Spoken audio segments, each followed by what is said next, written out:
for Infectious Diseases and Urban Health. All right, guys, I want to start off with Dr. Fauci taking aim at a new study showing positive results for hydroxychloroquine. The Henry Ford Hospital study that was published was a non-controlled retrospective cohort study that was confounded by a number of issues, including the fact that many of the people who were receiving hydroxychloroquine were also receiving corticosteroids. So that study is a flawed study, and I think anyone who examines it carefully is that it is not a randomized placebo-controlled trial. I don't have any horse in the game one way or the other. I just look at the data. Dr. Smith, he just looks at the data. Was the study flawed? And what about what Fauci said? Well, I mean, we know it's not a randomized controlled study. And it was randomized control, but they did control for steroid exposure, and still hydroxychloroquine conferred a benefit. The bigger problem is that Dr. Fauci has taken aim at this study for not being a randomized controlled study, where he's endorsed other studies that also were similar observational studies, including the infamous Lancet study, which of course was fraud. And when he cites all these other studies, he doesn't always name them, but they have to be uncontrolled studies. There aren't that many randomized controls.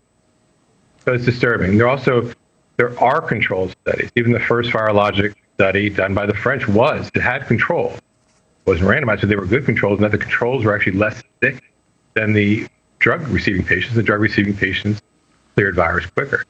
Similarly, there's been controlled placebo studies in India. Again, not randomized, but similar controls, and that the healthcare workers that were the controls decided not to take hydroxychloroquine. So these studies are controlled. And on top of it, if I remember correctly, Shelley Wolf, my dad's friend and Dr. Fauci's mentor, and Dr. Fauci, who was my mentor, I appreciate what he did for me. They published their big findings on Wegener's granulomatosis back in the early 70s at an uncontrolled study, looking at the effects of Cytoxan and prednisone, which worked. I credit them with that. That was uncontrolled. So you've got to look at it the same way. Yeah. So it turns out. Let me jump in here. It turns out, Dr. Oskoui, that Dr. Fauci doesn't believe that these randomized controlled studies are always necessary, but for some reason they're necessary in the middle of a pandemic where we have hundreds of thousands of people dying, in a situation where people want answers and realistic hope. No one's saying it's panacea or any of that. But what did you make of that testimony today, just specifically on that, and any other thoughts? Well, unfortunately, I think what Steve has eloquently pointed out is lying by omission is still lying.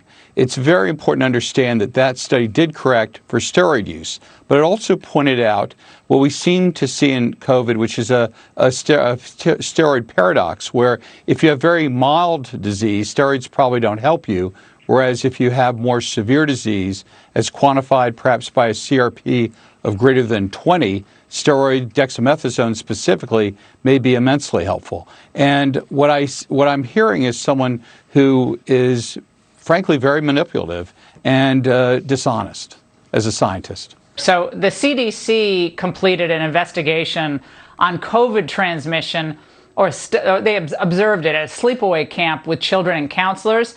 And there's some severe limitations in the study, but here's what the CDC concluded. This investigation adds to the body of evidence demonstrating that children of all ages are susceptible to SARS-CoV-2 infection, and contrary to early reports, might play an important role in transmission. Dr. Oskoui, what does that tell you? Should we run from schools and keep our kids locked in the house? No, I think it means we should believe our lying eyes. We should see that kids simply don't get that sick. We're not seeing wards, ICUs in pediatric hospitals full of sick kids on ventilators. When children do get COVID, or probably more reliably test positive for RNA fragments of COVID, they simply don't get that sick.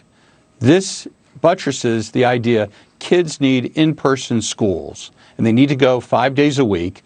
And we need to get the show on the road, just like they're doing in Sweden and a number of other European countries.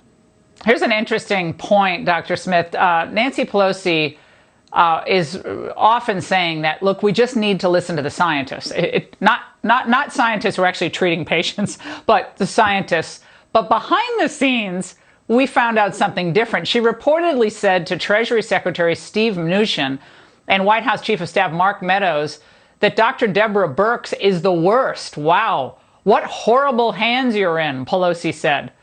So I guess if you don't preen for the cameras and pose for People magazine, Pelosi trashes you.